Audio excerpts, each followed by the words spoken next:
All right, so you've got a Toyota Sienna that shows maintenance required. And you got the little light on up there. And your oil's been changed, so you want to reset it.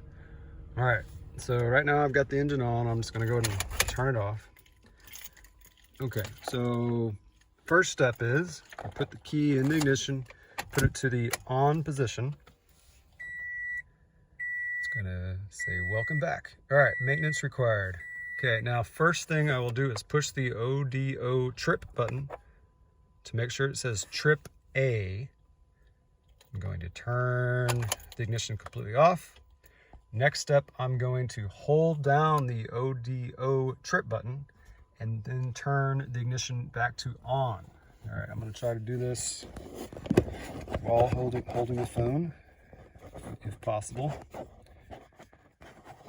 Anyway, I'll just put it on here. All right, so I'm holding down the ODO trip button and I'm gonna turn the ignition to on. All right, it says resetting maintenance data. All right, we're reset. And I'll go ahead and turn it on just so you can see. Welcome back.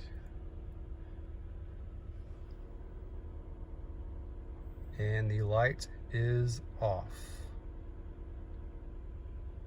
So we're clear. Thanks for watching.